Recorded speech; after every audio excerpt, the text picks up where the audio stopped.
दोस्तों, कल्पना करो, एक ऐसा आदमी जो सालों से चिल्ला चिल्ला के कहता आ रहा है, मैं ईमानदार हूं, मैं कट्टर ईमानदार हूं। उसके ऊपर लगे आरोप, करोड़ों का घोटाला। उसकी पार्टी को चोरों की पार्टी कहा गया। उसको, एक सिटिंग चीफ मिनिस्टर को, जेल में डाल दिया गया। पहली बार आजादी के बाद किसी सीएम को जेल में इतने लंबे समय तक रखा गया। उसकी पत्नी बाहर आकर चुनाव लड़ रही थी। उसकी पार्टी की इमेज रातों रात ध्वस्त हो गई। लोग कहने लगे, अब तो बस खत्म हो गए ये लोग। और फिर 27 फरवरी 2026 एक कोर्ट ने फैसला सुनाया। Rouse Avenue court, Delhi. Special जज prevention of corruption act, 600 page का ऑर्डर। और उस ऑर्डर में क्या लिखा? No prima facie case, no evidence of conspiracy, no criminal intent. Case is so weak, इतना तुच्छ, इतना फैब्रिकेटेड कि ट्रायल तक चलाना भी बेकार है। अरविंद केजरीवाल, मनीष सिसोदिया, के कविता और टोटल 23 अक्यूज्ड, सब डिस्चार्ज्ड। सारे चार्जेस खारिज। सीबीआई को लताड़ लगी, तुमने प्री मेडिटेटेड कोरियोग्राफ्ड एक्सरसाइज किया है। इन्वेस्टिगेटिंग ऑफिसर के खिलाफ डिपार्टमेंटल इंक्वायरी का ऑर्डर। और केजरीवाल जेल से बाहर आकर कैमरा के सामने खड़े होकर रो पड़े। कहा, मैंने जिंदगी में सिर्फ ईमानदारी कमाई है। जब कोई मुझे बेईमान कहता है, मुझे बहुत फर्क पड़ता है। आज मेरे दिल से बहुत बड़ा बोझ उतर गया। दोस्तों, ये कोई छोटी खबर नहीं है। ये एक पूरा तमाशा था, 3-4 साल का, जिसमें CBI, ED, media trials, political vendetta सब कुछ शामिल था। एक ऑपोजिशन लीडर को, जो बीजेपी को दिल्ली में चैलेंज कर रहा था, सिस्टमैटिकली तोड़ा गया। उसकी पार्टी को डिस्ट्रॉय करने की कोशिश, उसकी इमेज को करप्ट का टैग लगाकर खत्म करने की साजिश। लेकिन सवाल यह है, क्या यह सिर्फ एक केस था या यह एक वार्निंग था? जो भी बीजेपी के अगेंस्ट खड़ा होगा, उसे एजेंसी से कुचल दिया जाएगा। क्योंकि देखो, जितने ऑपोजिशन लीडर्स पर ईडी, सीबीआई के छापे पड़े, अजीत पवार, प्रफुल्ल पटेल, हिमंता बिस्वा शर्मा के कुछ साथी, टीएमसी से कई लोग, जैसे ही बीजेपी में शामिल हुए, सारे केसेस गायब। वॉशिंग मशीन में डालो, साफ हो गए। और जो नहीं झुके, उनको जेल या पॉलिटिकल डेथ। तो आज का ये फैसला, क्या ये जस्टिस है या ये एक्सपोज कर रहा है कि हमारी एजेंसीज जो इंडिया की होनी चाहिए, वो बीजेपी की बन चुकी हैं? क्या हमारा डेमोक्रेसी अब सिर्फ एक शो है, जहां वोट्स तो हैं लेकिन इंस्टीट्यूशंस मैनिपुलेटेड हैं? इलेक्शन कमीशन पर सवाल, जुडिशरी पर सवाल, क्योंकि बेल देने में देरी, रिमांड में आसानी, और अब सीबीआई, ईडी पर सबसे बड़ा सवाल। दोस्तों, अगर तुम दिल्ली से हो तो सोचो, क्या तुमने केजरीवाल को वोट दिया था या नहीं दिया? लेकिन क्या ये घोटाला एलिगेशंस तुम्हारे वोटिंग डिसीजन का एक बड़ा रीजन थे? अगर हां, तो आज जो हुआ वो तुम्हारे साथ भी हुआ। तुम्हारे वोट को मैनिपुलेट किया गया, तुम्हें झूठ बोला गया, 3-4 करोड़ वोटर्स का माइंड गेम खेला गया। तो आज हम बात करेंगे पूरा सच। लिकर पॉलिसी क्या थी, क्यों बनी, क्या स्कैम हुआ, कैसे केस बना, कैसे जेल हुई, और अब कोर्ट ने क्या कहा। स्टार्ट से एंड तक, step by step. No bias, only facts plus court के शब्द, क्योंकि सच्चाई आखिरकार जीतती है। तो चलो शुरू से समझते हैं। 2020 में दिल्ली में लिकर शॉप्स कितनी थी और पॉलिसी क्यों बदली? आज केजरीवाल के लिकर स्कैम पे उसको ग्रीन चिट दे दी गई है, एंड ये चीज वेरी वेरी वेरी प्रॉब्लमैटिक है। Arvind Kejriwal and his deputy Manish Sisodia, शराब घोटाला, शराब घोटाला, शराब घोटाला। केजरीवाल करप्ट नहीं है, केजरीवाल कट्टर ऑनेस्ट है। Discharge from the Delhi liquor gate scam. ये चीज प्रॉब्लमैटिक इसलिए कि सीबीआई एंड ईडी पॉपेट्स की तरह काम कर रही हैं। आज कोर्ट ने लिटरली सीबीआई को लताड़ दिया, एंड ये चीज एक्चुअली प्रॉब्लमैटिक इसलिए है क्योंकि जो सीबीआई और ईडी है ना, वो इंडियाज एजेंसीज हैं, बीजेपी की नहीं है। Think about it. Last 3 years से एक ऐसा ड्रामा चल रहा था जिसकी एंडिंग नथिंग थी। इलेक्शंस के पास आते ही एक बिग स्पेक्टिकल को आग लगा दी गई। केजरीवाल की पार्टी को डिस्ट्रॉय कर दिया गया। India's one of the fastest growing party को ओवरनाइट खत्म कर दिया। एक बार क्विक स्टैट से समझते हैं कि एक्चुअली ये लिकर स्कैम क्या था। और rather rename it to CBI का फेक दिल्ली सीएम केस क्या था। स्कैम में दिल्ली के सीएम अरविंद केजरीवाल को ईडी ने अरेस्ट कर लिया है। A sitting chief minister has been arrested। वैसे अभी तक जो भी जजमेंट्स आई हैं, एक क्विक अपडेट दे देता हूं। सीबीआई की तरफ से कुछ न्यूज सोर्सेज के अंदर आ रहा है कि अभी ये हाई कोर्ट के अंदर अपील करेंगे, तो वेरी हाई चांस है कि इस केस को रीस्टार्ट किया जा सकता है। बट एक्चुअली ये केस क्या था और क्या क्या इश्यूज थे उसको अंडरस्टैंड करते हैं। 2020 और उससे पहले दिल्ली के पास ऑलमोस्ट 864 ठेके मतलब लिकर शॉप्स, जिसके अंदर से 475 जो लिकर शॉप्स थी उसको गवर्नमेंट ओन करती थी एंड 389 जो शॉप्स थी वो प्राइवेट कंपनीज ओन थी या इंडिविजुअल्स ओन करते थे। अभी क्या होता है, जो अल्कोहल होती है ना वो कभी भी जीएसटी के अंडर नहीं आती है। उस टाइम पे भी अल्कोहल के ऊपर 25% का वैट लगता होता था। दैट मीन्स अगर कोई भी पर्सन 1000 की बॉटल खरीद रहा है तो 250 रुपीज उसमें से गवर्नमेंट को मिलेंगे। And whether you like alcohol और not, although I don't drink, but you like it or not, state के लिए एक गुड रेवेन्यू सोर्स होता है। तो केजरीवाल गवर्नमेंट क्या चाहती, वो इस रेवेन्यू सोर्स को इंक्रीज करना चाहती थी। मैंने प्रीवियस वीडियोस के अंदर भी एक्सप्लेन किया है। गवर्नमेंट क्या करती है, बेस्ट वे से आपके मनी को यूटिलाइज करती है जिससे वो खुद के रेवेन्यू को बूस्ट कर सके।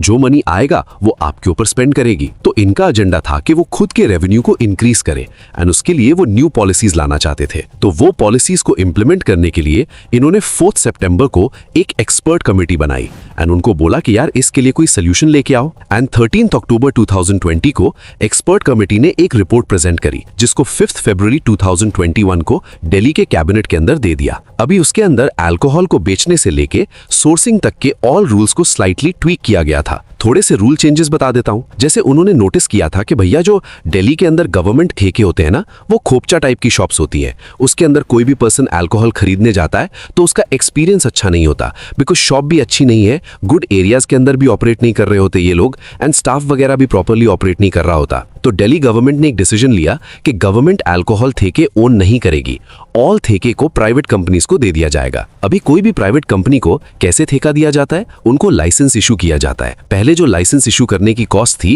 दैट वाज 7 लाख एंड अब इसी कॉस्ट को इंक्रीज के 5 करोड़ कर दिया गया था। बट ऐसा नहीं कि 5 करोड़ में भी आपको मिल जाएगा, बेस प्राइस था 5 करोड़, उसके ऊपर बिडिंग लगेगी। पहले क्या किया जाता था, ऑल से 7 लाख रुपीस ले लिए जाते थे एंड लॉटरी सिस्टम होता था। केजरीवाल गवर्नमेंट ने बोला कि भैया हम तो करवाएंगे ऑक्शन। तो लिटरली कुछ लोकेशंस तो 30 करोड़ की भी की थी, जिसके बारे में हम अहेड बात करेंगे। एंड अल्कोहल की कंजम्पशन थोड़ी इंक्रीज होने लग जाए, इसके लिए इन्होंने क्या किया, एज लिमिट को रिड्यूस करने की ट्राई करी। तो 25 साल थी दिल्ली के अंदर, उसको 21 के अराउंड ले जाने के लिए प्रपोज किया था। वो हुआ या फिर नहीं हुआ वो स्लाइटली अनक्लियर है। इन्होंने एक और चीज नोटिस करी कि काफी सारे लोग ना गुड़गांव के अंदर जाके दारू लेके आते हैं, बिकॉज गुड़गांव के अंदर दारू चीप मिलती है, दिल्ली के अंदर जो MRP है वो हायर है। तो इन्होंने क्या किया, फ्रीडम दे दिया कंपनीज को कि भैया तुम लोग बाय 1 गेट 1 ऑफर्स निकालो, जैसे मर्जी डिस्काउंट देके बेचना है बेचो, हमें हमारा रेवेन्यू आना चाहिए एंड हमारे लाइसेंसेस खरीद लो, क्वाइट एक्सपेंसिव है। एंड दिल्ली में अल्कोहल कंजम्पशन इंक्रीज करने के लिए इन्होंने क्या किया, ड्राई डेज को रिड्यूस कर दिया। जैसे गुड़गांव जैसे एरियाज के अंदर ना साल में ओनली 3 ड्राई डेज होते हैं एंड दिल्ली के अंदर यही 21 से ज्यादा थे। तो इन्होंने क्या किया, उस नंबर को रिड्यूस करके 3 पे ले आए, जिससे दिल्ली के अंदर मोर अल्कोहल कंज्यूम हो। बिकॉज जब भी ड्राई डे होता है, अगर किसी दिल्ली वाले को अल्कोहल पीनी है, ऐसा तो है नहीं कि भैया आज ड्राई डे, आज तो भैया गला सुखा के सोऊंगा, वो गुड़गांव चला जाएगा, नोएडा चला जाएगा, जो भी क्लोज होगा वहां चला जाएगा दारू लेने। तो इन्होंने बोला भैया अपना अपना ही रेवेन्यू है तो उसको कलेक्ट करते हैं ना, बाकी स्टेट्स को क्यों देना है। एंड इसके साथ में इन्होंने अल्कोहल बेचने की जो एक्सपीरियंस है ना उसको प्रीमियम करने की ट्राई करी। इन्होंने बोला यार मिनिमम 500 स्क्वायर फीट की शॉप होनी चाहिए, आपकी शॉप अट्रैक्टिव दिखनी चाहिए एंड आपकी शॉप के अंदर एक AC मैंडेटरी है। अगर आपकी शॉप में AC नहीं है हम दारू ही बेचने देंगे। बट दिल्ली में अल्कोहल बेचने की टाइमिंग जो नाइट 8 बजे तक की थी वो मॉर्निंग 3 AM तक कर दिया। अभी क्या हुआ, कंपनीज को 5-5 करोड़ के लाइसेंसेस लेने में ह्यूज स्ट्रगल हो रहा था, but all sold out. 849 licences बिके। And you must have heard ना कि केजरीवाल ने तो पूरी दिल्ली के अंदर लिकर शॉप्स ही शॉप्स बढ़ा दी, एवरीवेयर अल्कोहल ही अल्कोहल बिक रही है। एक्चुअली शॉप्स कम हुई थी। व्हाट हैपेंड, पहले 849 शॉप्स थी एंड अगेन 849 शॉप्स ही अलॉट की गई थी, बट एक्चुअली जितनी शॉप्स ओपन हो पाई आई उसका नंबर था 644 बिकॉज इन्होंने क्या किया था, शॉप्स की लोकेशन चेंज कर दी थी। इन्होंने पूरी दिल्ली को 36 जोन्स के अंदर डिवाइड किया था, बट हर जोन के अंदर लिमिटेड लिकर शॉप्स खुलवा दी थी। एंड जब ये जोन्स बनाने की टॉक्स हो रही थी तब एलजी ने इनको वेरी क्लियरली बोला था कि भैया किसी भी स्कूल, टेम्पल, गुरुद्वारा इनके नियर आप लोग ठेका नहीं खोल सकते हो, विच इज फेयर। तो 849 लाइसेंसेस बेचे गए एंड 644 को अप्रूवल्स मिल गई थी। एमसीडी ने उनको अप्रूवल दे दी थी। रिमेनिंग ने ओनली लाइसेंसेस खरीद रखे थे, उनको अप्रूवल ही नहीं मिल रही। एंड 644 शॉप्स के अंदर से भी 67 शॉप्स तो ऐसी थी जिनको ओपन ही नहीं होना चाहिए था बिकॉज वो किसी गुरुद्वारा, टेम्पल और स्कूल के अराउंड थी। एक लाइसेंस को लिटरली 30 करोड़ रुपीस के अंदर खरीदा गया था, बट एयरपोर्ट ने उनको लाइसेंस ही नहीं दिए। अभी क्या हुआ, ये ऑल कंपनीज इकट्ठी हो गई एंड गवर्नमेंट के अगेंस्ट केस कर दिया कि भैया हमारे मनी रिफंड करो। जब ठेके ओपन ही नहीं हो पा रहे हम लोग, हमने लाइसेंस ले रखा है तो हमारे मनी रिफंड करो ना। एंड गवर्नमेंट ने क्या किया, कुछ लोगों के मनी रिफंड भी कर दिए। बट फिर इसके बीच में एक स्कैम निकल के आया। गवर्नमेंट ऑफिशियल्स ने क्लेम किया कि भैया आपने जो मनी रिफंड करे वो किससे पूछ के रिफंड किए, बिकॉज लॉ ये बोलता है कि जो भी मनी गवर्नमेंट के पास आ जाता है आप लोग विदाउट एलजी की परमिशन के उसको दे ही नहीं सकते हो। एंड इसके साथ साथ ये जो न्यू पॉलिसी थी इसके अंदर एक और रूल बनाया गया था कि जो भी मैन्युफैक्चरर्स होंगे ना वो कभी भी सेल्स नहीं करेंगे, उनको ऑलवेज एक सेपरेट डिस्ट्रीब्यूटर लेना ही पड़ेगा। तो जिसके पास मैन्युफैक्चरिंग फैक्ट्रीज होगी वो कभी भी सेल्स शॉप नहीं ले सकता। ये एक रूल बनाया गया था। ऑल एलिगेशंस लगाए गए कि भैया इन रूल्स को भी वायलेट किया गया है एंड वो लोग एक्चुअली शॉप्स चला रहे हैं जिनके पास मेकिंग का लाइसेंस है। एंड मनीष सिसोदिया ने क्या किया था, एक्साइज पॉलिसी के अंदर ना काफी सारे चेंजेस कर दिए थे एंड लेटर ब्लेम लगाया गया कि भैया ये तो हमसे पूछ के ही नहीं किए गए, ये तो अपनी मर्जी से कर दिए गए हैं। जिसके अंदर क्लेम किया गया था कि कुछ लोगों के जो लाइसेंसेस हैं उनकी डेट्स को एक्सटेंड कर दिया गया, कुछ लोगों को डिस्काउंट दे दिया गया अल्कोहल के अंदर। एक साइड पे ये कंट्रोवर्सी चल रही थी एंड अदर साइड पे कंट्रोवर्सी चल रही थी कि भैया काफी सारी शॉप्स ओपन ही नहीं हो पा रही थी एंड टफ कंपटीशन देने के लिए काफी लोग बाय वन गेट वन के अंडर अल्कोहल बेच रहे थे। नंबर ऑफ बॉटल्स मोर बिक रही थी बट भैया रेवेन्यू कम आ रहा था। तो प्रॉब्लम एक्चुअली ये होने लगी कि जिस पॉलिसी को बनाया गया था जिससे रेवेन्यू इंक्रीज होगा वो एक्चुअली डिक्रीज हो गया। गवर्नमेंट ने बोला कि भैया हमारा फेलियर था, हमें अंडरस्टैंड नहीं आया, हम पॉलिसी को विड्रॉ कर रहे हैं। एंड 31 जुलाई 2022 को पॉलिसी को विड्रॉ ले लिया गया, बट तब तक इनके ऊपर ब्लेम्स लग चुके थे एंड उसके आफ्टर इन्वॉल्व होती है हमारी सीबीआई। 17 अगस्त को 16 लोगों के अगेंस्ट एफआईआर फाइल होती है जिसके अंदर मनीष सिसोदिया का भी नेम था बिकॉज उनके ऊपर चार्जेस लगे थे कि भैया आपने जो भी पॉलिसी के अंदर चेंज कर दिया वो विदाउट परमिशन कर दिए हैं एंड आपने विदाउट परमिशन चेंजेस कर दिए, ये रूल्स के अगेंस्ट है, ये इलीगल काइंड ऑफ नहीं है, आप इसके ऊपर पनिशमेंट नहीं ले सकते हो अनटिल एंड अनलेस आपने कोई ऐसी चीज करी है जो अनकॉन्स्टिट्यूशनल हो। तो मनीष सिसोदिया के ऊपर केस बनाया गया कि इन्होंने डेलिबरेटली कुछ लोगों को बेनिफिट्स दिए। ये पूरी पॉलिसी ओनली एंड ओनली बनाई ही कुछ लोगों को बेनिफिट करने के लिए गई थी एंड वो लोग थे साउथ के लोग। उनको बोला गया कि भैया साउथ के कुछ लोग थे ये इस गवर्नमेंट के पास आए एंड इनको बोला कि यार ऐसे ऐसे करके पॉलिसी बना दो जिससे हमारा प्रॉफिट हो। उन लोगों का प्रॉफिट हो गया एंड हमारी गवर्नमेंट का 500 करोड़ का लॉस हो गया। तो ये टोटल 500 करोड़ का स्कैम है एंड इन रिटर्न क्या हुआ, केजरीवाल ने 100 करोड़ रुपीस कैश में ले लिए जिसको उन्होंने गोवा इलेक्शंस के अंदर स्पेंड कर दिए। एंड जिस टाइम पे ये ऑल थिंग्स चल रही थी उस टाइम पे केजरीवाल अनफॉर्चुनेटली और व्हाटएवर से गोवा के अंदर कैंपेनिंग कर रहे थे बीजेपी के अगेंस्ट। कैंपेनिंग खत्म हुई, आम आदमी पार्टी वेरी बैडली हार गई गोवा के अंदर। बट फरवरी 2023 को क्या होता है, मनीष सिसोदिया को अरेस्ट कर लिया जाता है एंड उसको जेल में डाल दिया जाता है एंड पूरे सोशल मीडिया के ऊपर, पूरे न्यूज चैनल्स के ऊपर ओनली वन थिंग चलती है कि केजरीवाल एंड हिज पार्टी चोर है। एवरीवेयर पे उनकी इमेज को डैमेज करने के बिहाइंड लग जाते हैं। केजरीवाल को लिटरली लाइव इंटरव्यूज के अंदर जाना पड़ रहा था, वो शेड्यूल्ड इंटरव्यूज के अंदर भी जा नहीं रहा था। वो आज तक जैसे चैनल्स को बोलता था कि भैया एक स्टेज सेटअप करो, मेरे सामने पीपल बिठाओ, जो क्वेश्चंस पूछना है पूछो बट एब्सोल्युटली लाइव टेलीकास्ट करो बिकॉज तुम आफ्टर काट पीट के डाल दोगे बट मेरी बात पीपल तक रीच नहीं पाएगी तो वो सेंस ही क्या बनाए। एंड वहां पे स्टेज के ऊपर जाके केजरीवाल ने शाउट कर बोला कि भैया केजरीवाल 1 ईयर से जेल में है, उस पे केस क्या है मुझे वो टेल दो। एंड उस टाइम तक ना मैं ट्रूथ बताऊं तो वर्ल्ड इनके ऊपर डाउट कर भी रही थी बिकॉज 1 ईयर तक कोर्ट ने उसको जेल के अंदर रहने दिया, ये भी वेरी सस्पिशियस था। बट उसके साथ क्या होता है, मनीष सिसोदिया की बैक करते करते ना केजरीवाल के ऊपर आ जाती है सीबीआई एंड केजरीवाल को 9 समन्स भेजे जाते हैं कि भैया आओ एक बार आके मीट करो। एंड केजरीवाल भैया बोलते हैं कि भैया मैं तो पॉलिटिकल वर्क में बिजी हूं, मैं नहीं आ सकता आगे। तो 21 मार्च 2024 को सीबीआई वाले जाते हैं एंड केजरीवाल भैया को उठा के ले आते हैं एंड उनको 6 मंथ्स तक जेल के अंदर रखा जाता है। And let me tell you this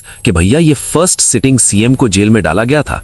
जब से हमारा कंट्री इंडिपेंडेंट हुआ है तब से लेके टुडे तक फर्स्ट सिटिंग सीएम था केजरीवाल, जिसको जेल में रखा गया था। एंड बिलीव और नॉट भाई, अगर कोई सीएम जेल के अंदर चला जाए ना तो कंप्लीट परसेप्शन चेंज हो जाता है। एंड परहैप्स ऑपोजिशन को ये चीज वेरी क्लियरली पता था कि भैया ये मैन ऑनेस्टी के नाम पे चल रहा है, इसकी ऑनेस्टी को डिस्ट्रॉय कर दो। बीजेपी बोलती रही भैया केजरीवाल चोर है, केजरीवाल बोलता रहा भैया मैं इनोसेंट हूं, ये लोग मुझे फ्रेम कर रहे हैं। एंड हम लोग वेट कर रहे थे कि भैया कोर्ट क्या बोल रहा है, बिकॉज पार्टीज के ऊपर हु टू ट्रस्ट। हमारे कंट्री के अंदर ओनली कोर्ट ही बचा है